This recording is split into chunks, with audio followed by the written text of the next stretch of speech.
ನಮಸ್ಕಾರ ಸ್ನೇಹಿತರೆ, ಅಂಬಿಟೆಕ್ ಚಾನೆಲ್ನ ಇನ್ನೊಂದು ಹೊಸ ವಿಡಿಯೋಗೆ ಮತ್ತು ಹೊಸ ಅಪ್ಡೇಟ್ಗೆ ನಿಮ್ಗೆಲ್ರಿಗೂ ಸ್ವಾಗತ. ಫ್ರೆಂಡ್ಸ್, ಈಗ ನಮ್ಮ ಕೇಂದ್ರ ಸರ್ಕಾರದಿಂದ ಒಂದು ಹೊಸ ಅಪ್ಡೇಟ್ ಬಂದಿದೆ. ಮತ್ತೊಂದು ಯೋಜನೆ ಬಂದಿದೆ ಅಂತಲೇ ಹೇಳ್ಬೋದು. ಸೊ ಆ ಯೋಜನೆ ಏನು, ಸೊ ಯೋಜನೆ ಯಾವ ರೀತಿ ಇದೆ, ಸೊ ಅದ್ರ ಬಗ್ಗೆ ಡೀಟೇಲ್ ಆಗಿ ನಿಮಗೆ ಮಾಹಿತಿನ ಹೇಳ್ತಾ ಹೋಗ್ತೀನಿ. ಸೊ ನೀವು ಮಾಡಬೇಕಾಗಿರೋದು ಏನಂದರೆ, ಮೊದಲನೇದಾಗಿ ಚಾನಲ್ಗೆ ಲೈಕ್ ಮಾಡಿಬಿಟ್ಟು ಸ್ಟಾರ್ಟ್ ಮಾಡಿ, ಮತ್ತು ವಿಡಿಯೋನ ಕೊನೆವರೆಗೂ ನೋಡಿ, ಸ್ಕಿಪ್ ಮಾಡಿದೆ ಕೊನೆವರೆಗೂ ನೋಡಿದರೆ ನಿಮಗೆ ಯಾವುದೇ ರೀತಿ ಡೌಟ್ಸ್ ಇರೋದಿಲ್ಲ. ಸೊ ನಿಮಗೆ ಎಲ್ಲ ಡೌಟ್ಸ್ ಕ್ಲಿಯರ್ ಆಗುತ್ತೆ ಮತ್ತು ವಿಡಿಯೋ ನಿಮಗೆ ಸರಿಯಾಗಿ ಅರ್ಥ ಆಗುತ್ತೆ. ಸೊ ಅದಕ್ಕೋಸ್ಕರ ನೀವು ವಿಡಿಯೋನ ಸ್ಕಿಪ್ ಮಾಡಿ ನೀವು ಕೊನೆವರೆಗೂ ನೋಡಿ. ಸೊ ನಿಮಗೆ ಇದು ಯಾವ ಯೋಜನೆ ಮತ್ತು ಇದರ ಲಾಭ ಏನು, ಇದರ ಲಾಭ ಯಾವ ರೀತಿ ನಾವು ಪಡ್ಕೋಬಹುದು ಅಂತ ನಿಮಗೆ ಸಂಪೂರ್ಣವಾಗಿ ಮಾಹಿತಿನ ನಿಮಗೆ ಈ ವಿಡಿಯೋನಲ್ಲಿ ತಿಳಿಸ್ಕೊಡ್ತೀನಿ ಫ್ರೆಂಡ್ಸ್. ಸೊ ಫ್ರೆಂಡ್ಸ್, ಬನ್ನಿ, ಜಾಸ್ತಿ ಟೈಮ್ ವೇಸ್ಟ್ ಮಾಡೋದು ಬೇಡ, ವಿಡಿಯೋನ ಸ್ಟಾರ್ಟ್ ಮಾಡೋಣ. ಸೊ ಫ್ರೆಂಡ್ಸ್, ಈಗ ನಮ್ಮ ಕೇಂದ್ರ ಸರ್ಕಾರದಿಂದ ಒಂದು ಹೊಸ ಯೋಜನೆ ಬಂದಿದೆ. ಸೊ ಆ ಯೋಜನೆಯಲ್ಲಿ ನಮ್ಗೆ ಏನು ಲಾಭ ಅಂದರೆ, ಈಗ ಪ್ರತಿ ಮನೆಗೂ 300 ಯೂನಿಟ್ವರೆಗೂ ಕರೆಂಟ್ ಉಚಿತ. ಸೊ ನೀವು ಇಲ್ಲಿ ನೋಡ್ತಿರ್ಬೋದು, ಮುಫ್ತ್ ಬಿಜ್ಲಿ ಯೋಜನಾ ಅಂತ. ಸೊ ಇದು ಫ್ರೀಯಾಗಿ ಕರೆಂಟ್ ಬರುತ್ತೆ. PM ಸೂರ್ಯಘರ್ ಮುಫ್ತ್ ಬಿಜ್ಲಿ ಯೋಜನಾ. ಸೊ ಈ ಯೋಜನೆಯಲ್ಲಿ ನಮಗೆ 300 ಯೂನಿಟ್ವರೆಗೂ ನಮಗೆ ಫ್ರೀಯಾಗಿ ಕರೆಂಟ್ ಬರುತ್ತೆ ಫ್ರೆಂಡ್ಸ್. ಸೊ ಅದು ಯಾವ ರೀತಿ ಇರುತ್ತೆ, ಸೊ ಯಾರಿಗೆಲ್ಲ ಇದು ಯೂಸ್ ಇದೆ ಅದನ್ನು ಕೂಡ ಸಂಪೂರ್ಣವಾಗಿ ಮಾಹಿತಿನ ಹೇಳ್ಕೊಡ್ತೀನಿ ನಿಮಗೆ. ಸೊ ಮೊದಲನೇದಾಗಿ ಈ ಯೋಜನೆಗೆ ನಾವು ಅಪ್ಲಿಕೇಶನ್ ಹಾಕಬೇಕಂದ್ರೆ ನಮಗೆ BPL ರೇಷನ್ ಕಾರ್ಡ್ ಇರಬೇಕು. ಸೊ BPL ರೇಷನ್ ಕಾರ್ಡ್ ಯಾರಿಗೆಲ್ಲ ಇದೆ ಅವರಿಗೆಲ್ಲ ಈ ಯೋಜನೆಯ ಲಾಭನ ಪಡ್ಕೋಬೋದು. ಸೊ ಇದು ಯೋಜನೆ ಯಾವ ರೀತಿ ಇರುತ್ತೆ, ಸೊ ಇದು ನಮ್ಮ ರಾಜ್ಯ ಸರ್ಕಾರದವರು ಮಾಡಿರೋ ಥರ. ಸೊ 200 ಯೂನಿಟ್ ಕರೆಂಟ್ ಫ್ರೀ ಕೊಡ್ತೀನಿ ಅಂತ ಹೇಳಿ, ಆಮೇಲೆ ಅವರು ಒಂದು ವರ್ಷದ ಆಧಾರದ ಮೇಲೆ, ಸೊ ಅವರು ಎಷ್ಟು ಯೂನಿಟ್ನ ಯೂಸ್ ಮಾಡಿರ್ತಾರೆ ಅದರ ಮೇಲೆ 10% ಎಕ್ಸ್ಟ್ರಾ ಯೂನಿಟ್ ಫ್ರೀ ಕೊಟ್ಟು ಈ ರೀತಿ ಏನಾದರೂ ಇದ್ದರೆ, ಸೊ ಇದು ಆ ರೀತಿ ಏನಿಲ್ಲ, ಇದು ಸ್ವಲ್ಪ ತುಂಬ ಡಿಫ್ರೆಂಟ್ ಆಗಿರುತ್ತೆ. ಅದಕ್ಕೂ ಇದಕ್ಕೂ ಸಂಬಂಧನೇ ಇಲ್ಲ. ಸೊ ಇದು ಸ್ವಲ್ಪ ಬೇರೆ ರೀತಿ ಇರುತ್ತೆ. ಸೊ ಇದು ನಮಗೆ ಡೈರೆಕ್ಟಾಗಿ ನಮ್ಮ ಕರೆಂಟ್ ಬಿಲ್ನಲ್ಲಿ ಏನು ಆಲ್ರೆಡಿ ಯೋಜನೆ ಇದೆ, ಸೊ ಅದರ ಮೇಲೆ ಈ ಯೋಜನೆ ಏನು ಪರಿಣಾಮ ಬೀಳೋದಿಲ್ಲ.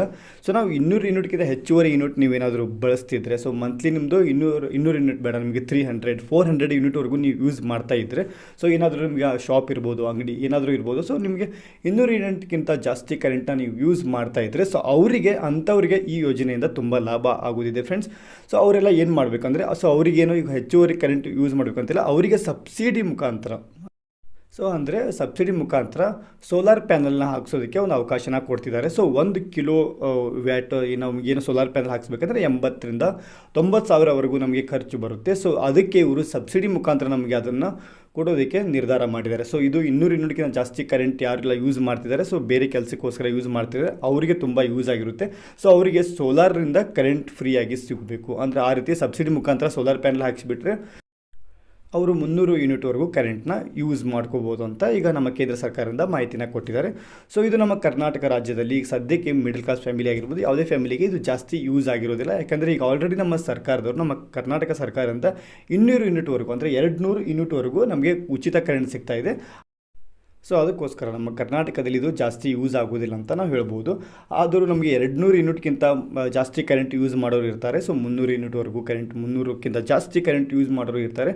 ಸೊ ಅವರಿಗೆ ಏನಿದೆ, ಇದು 200 ಯೂನಿಟ್ ಕರೆಂಟ್ ಸಾಕಾಗ್ತಾಯಿಲ್ಲ, ಅವರಿಗೆ ಬಿಲ್ ಬರೋ ಹಾಗೆ ಬರ್ತಾ ಇದೆ.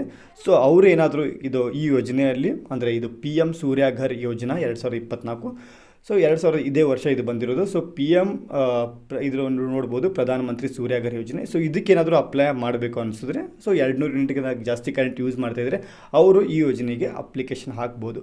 ಸೊ ಇದನ್ನು ಅಪ್ಲಿಕೇಶನ್ ಎಲ್ಲಿ ಹಾಕಬೇಕು, ಸೊ ಯಾವ ಸೈಬರ್ಗೆ ಹೋಗಬೇಕು, ಎಲ್ಲಿ ಹೋಗಬೇಕು ಅಂತ ಅದನ್ನು ಕೂಡ ತಿಳಿಸ್ಕೊಡ್ತೀನಿ. ಸೊ ಇದಕ್ಕೆ ನೀವು ಅಪ್ಲಿಕೇಶನ್ ಹಾಕಬೇಕಂದ್ರೆ ನೀವು ಎಲ್ಲೂ ಬೇರೆ ಕಡೆ ಹೋಗೋ ಅವಶ್ಯಕತೆ ಏನಿಲ್ಲ. ಸೊ ಇದಕ್ಕೆ ಒಂದು ವೆಬ್ಸೈಟ್ ಇದೆ, ಅದು ವೆಬ್ಸೈಟ್ ಕೂಡ ಹೇಳ್ಬಿಡ್ತೀನಿ, pmsuryaghar.gov.in.